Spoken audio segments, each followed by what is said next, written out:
If there were a way to turn your plants into self-feeding, unstoppable growers, ones that pulled in nutrients from places roots alone could never reach, would you use it? Imagine never having to haul bags of fertilizer again, never worrying that your soil is running out of steam and never seeing your plants stall halfway through the season. There's a secret hidden right under our feet, something ancient, older than farming itself. It's not a chemical, not a compost tea, and not a miracle liquid.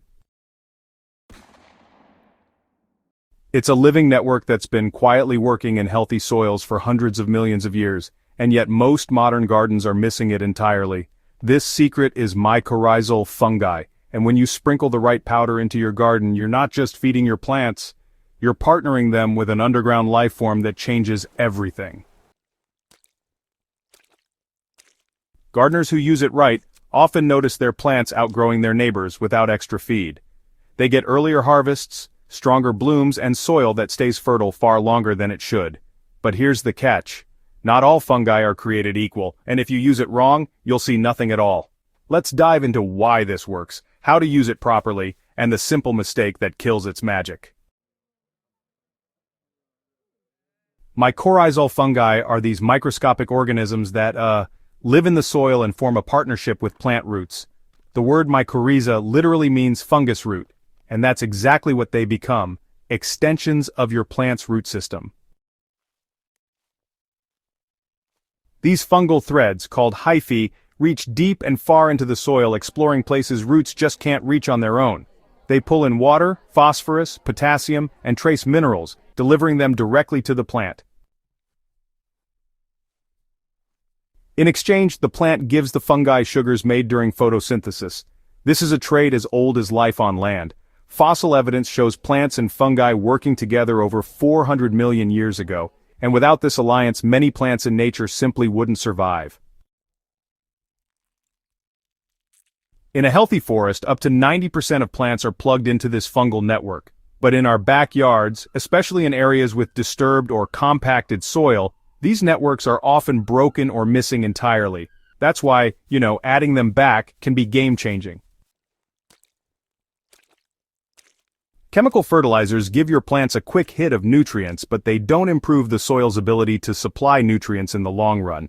Once that fertilizer is used up or leached away by rain, your plants are, hungry again. Mycorrhizal fungi work differently. They effectively expand your soil's root zone by hundreds of times, allowing plants to access nutrients locked in mineral particles and organic matter. This is not something fertilizer can do. The real beauty is that once the fungi are established, they keep working season after season, making your soil richer and more resilient over time. They don't just feed your plants, they make the soil itself better at feeding plants. Not all mycorrhizal products are equal. There are two main types, ectomycorrhizae and endomycorrhizae. Most garden vegetables, flowers, and fruit plants benefit from endomycorrhizae, specifically species in the glomus family. Trees like pines, oaks, and birches often rely on ectomycorrhizae. If you're growing tomatoes, peppers, cucumbers, beans, squash, or most herbs, you'll want a product rich in glomus intraradices, which is now called Rhizophagus irregularis. So, here's what you want to look for. Make sure you choose a product that actually contains live spores, not just something labeled as fungal food or, plain compost, and, don't forget to check the expiration date. Mycorrhizae are living organisms, and if they're dead, you're just sprinkling dust, not magic. The most important thing to remember about mycorrhizae is this. They absolutely must come into physical contact with plant roots to really get established. Just sprinkling it on the soil surface and walking away, that's not going to work. The fungi need to be right in the root zone, either at planting or transplanting, to do their job. So what does that mean in practice? Well, when you're planting seeds, just dust the seeds lightly with the powder or, sprinkle a pinch directly into the planting hole. If you're transplanting seedlings, coat the roots or sprinkle some powder into the hole before you set the plant in. And for existing plants, carefully pull back a little bit of soil near the base to expose some fine roots, sprinkle the powder there, and then cover it up again. Once the fungi make contact, they'll colonize the roots and begin building their network within days. In the first few weeks you won't see much above ground. This is when the fungi are busy weaving their underground web. But soon, you'll notice plants with richer green leaves, faster growth, and better resistance to drought. Mycorrhizae can increase a plant's access to water by up to 200%, so they stay healthy longer during dry spells. They also help prevent nutrient lockout, meaning your plants can actually use the nutrients already in your soil. The changes are often dramatic. Gardeners report tomato plants that produce earlier and for longer, carrots that grow straighter and deeper, and peppers that shrug off heat stress while neighboring plants wilt. Here's where many gardeners go wrong. They add mycorrhizae, then keep dumping high-phosphorus fertilizer into the soil. Mycorrhizal fungi are most active when plants need them. If the soil is already overloaded with easy-access phosphorus, the plant doesn't bother to trade sugars with the fungi, and the partnership dies off. That's why organic slow-release nutrition is best once the fungi are in place. Compost, worm castings, or mild organic blends feed the soil without overwhelming it.